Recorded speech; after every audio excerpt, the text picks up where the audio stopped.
Good morning, Colorado. Welcome to a Hump Day edition of Local Biz Buzz. I'm your host, Larry Hers, and today, all the way from Boulder, Colorado, braving the traffic, we have Jennifer here from Moksha Chocolates. Welcome. Hello, thank you for having me, Larry.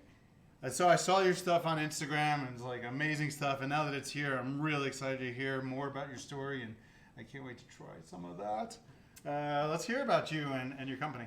So my name is Jen, and I'm from Moksha Chocolate, and our company is based in Boulder. I'm actually a Boulder native. However, my husband, who is the chocolate maker, is from Sydney, Australia.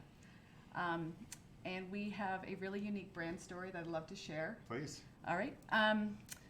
So basically, a lot of chocolate companies don't actually make their own chocolate. So what makes us different is we are true chocolate makers. And we're not just bean to bar, we're actually farm to bar.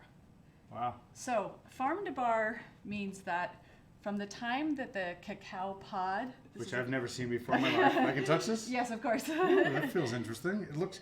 This is real? Yes. It feels almost fake. It's real. It's heavy. So from the time that we harvest the cacao pod and to the time to the final product when we export, these are cacao beans. This is inside of this? Yes, but these have been fermented and dried. Okay. Our warehouse basically is, our factory is full of beans like this. These are criollo beans. So we do everything from start to finish. So what's unique about us is that we own a cacao farm in Peru, and that's how we got into this. Now how does that happen? How do you go about that? Yeah. So, is there an ad in the paper you put looking to buy a farm in Peru? Yeah. So it's thanks to my brother, my younger brother Gordon. So we, like I mentioned, my husband's from Sydney, Australia, and we moved back from Sydney to Boulder, Colorado. He was doing tech, not really happy with his career, and my brother called him up and said, "Hey, do you guys want to buy a cacao farm in Peru?" I should say his wife is from Peru, and they spent a lot of time in Peru. Okay. So that's little how. context. Yes. That makes slightly more sense, but still doesn't. And I said, "No, no, we do not want to buy a cacao farm in Peru." And my husband, who loves food, he's a chef by trade, botanist. He's like, "Yes, let's do it." So I'm like, "Okay." So we bought a cacao farm. And my husband and my brother started going down to the farm and working with the farmers. It's called Chinao, Peru. It's in a tiny little town on the province of San Martin, Peru. And it's a beautiful jungle, and they grow this coveted bean, which is called criollo. If you look at our packaging, you can see that, like for example, this, our chocolate is a lot like fine wine. So similar to reading a wine label, and you look at a grape variety, if you look at the bean variety here is criollo. Let me throw that over here. So we're single origin cacao makers, and when we went to Peru, they realized that they had this incredible bean. When you taste the chocolate, you're going to taste this big, bright, fruity chocolate. So the idea was that they organized, we started a co-op, we started working with the farmers, and they're really interesting because it's not just Spanish. A lot of the farmers actually speak Quechua. Don't know what that and is. my husband doesn't speak Spanish either, so it's been a challenge. But anyway, the idea was just to be exporters of cacao, this really fine cacao. But then all of a sudden, my husband started making chocolate in our kitchen. And I was like... And how did he know how to make chocolate? So what's amazing about the story is that my husband is all self-taught. He literally watched 1 million YouTube videos and read a lot of books. But this is a person who also taught himself to build our house. So he's one of those incredible engineers and good at everything he does. One of those people. So anyway... Hate people like that. I know. So he started in our kitchen, and our chocolate factory originally had a lot of tech equipment, and slowly it started coming out, and chocolate equipment started going in, and I was watching, and I thought, okay, this is not a passion project. Like this is going to be something for real. Yeah. And I was like, and he's like, I can't do this by myself. And I'm like, and I mean, my education or my background is education. It's not business. So, but I said, okay, let's go for it. So I changed the name to Moksha. It was originally called Chanel Cacao. That's also the name of our co-op and our nonprofit. But I changed the name to Moksha, and I created the whole line of the CBD chocolate. Okay. And why did you get into CBD chocolate? I got into CBD because I'm an athlete. I take a lot of CBD. I use it on my muscles, and I just saw a real opportunity. I know there's a lot of CBD chocolate out there now. I have to say, though, most CBD chocolate does not taste good. I think we are probably the only literally farm-to-bar CBD chocolate makers in the world. There's not a lot of craft chocolate CBD makers. I wouldn't think so. No. Most CBD chocolate people are not chocolate makers. They get some chocolate, throw in some CBD, and say, CBD chocolate. Mm-hmm. Our CBD chocolate is a completely different experience. We see CBD as an ingredient. It's more about the chocolate. Sure. So anyway, we also see there's a lot of synergies between cannabis and cacao. Both contain anandamide, which is also called the bliss molecule. It's part of the reason that you feel happy when you eat chocolate. Mm-hmm.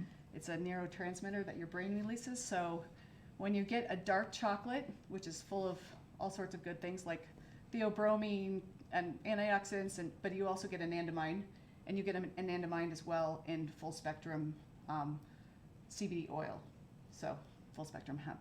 So this makes you really happy in this It chocolate. does. It really does, and a lot of it's just a fabulous product.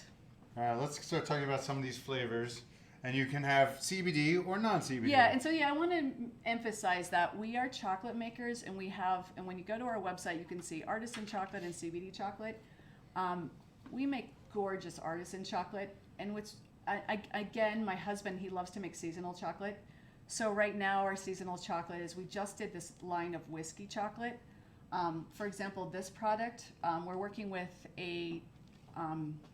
with Dryland Distillers. Sure. They gave us and they gave us some of their barrels, and we aged our cacao in their whiskey barrels for 3 months to make this bar. So that's freaking cool. Never Yeah. heard of such a thing. Yeah, the other product that you're going to taste is a blood orange bar. Okay. I should also mention the blood orange bar is actually made from cacao from Belize, not Peru.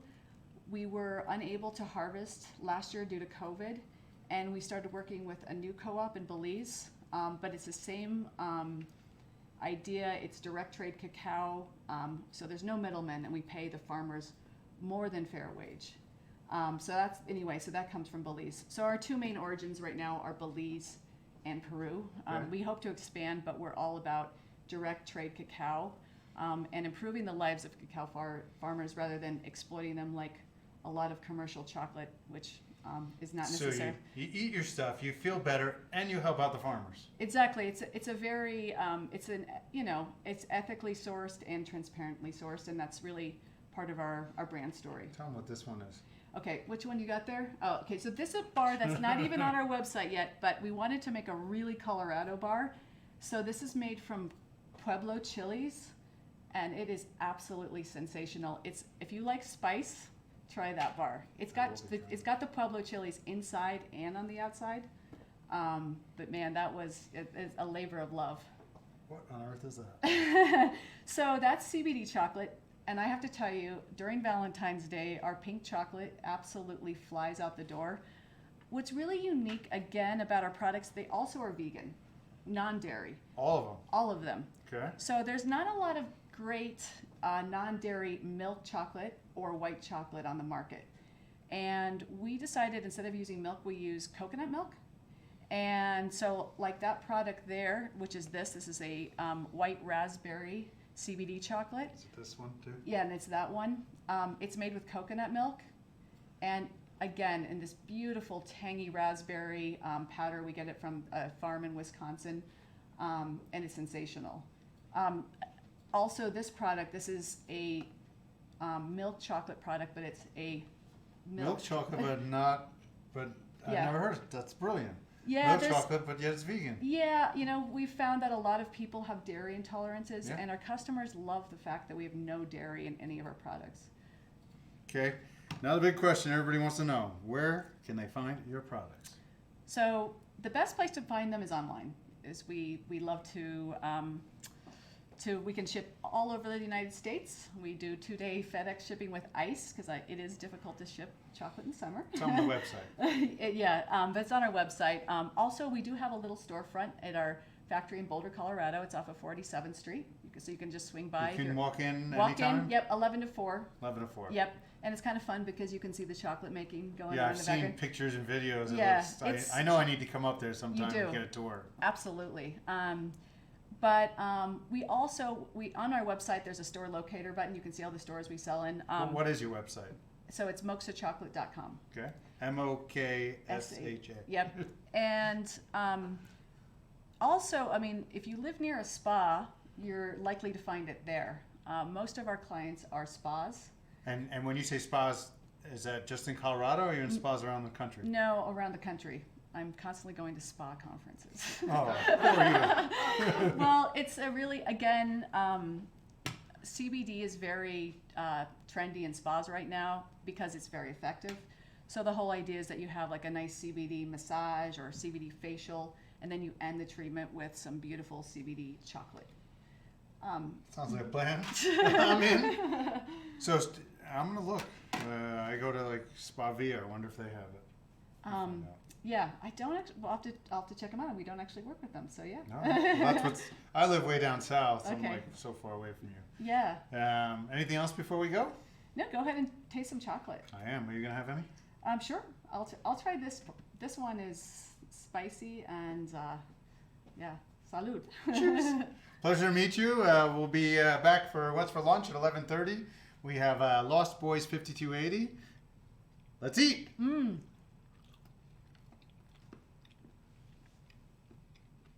It's not. It's subtle. Here comes the heat. Okay, right now, don't get you on the front. Again, I want to remind you that eating craft chocolate is like drinking wine, and it's about savoring it and you're letting it melt in your mouth. Delicious. That's it. That's it.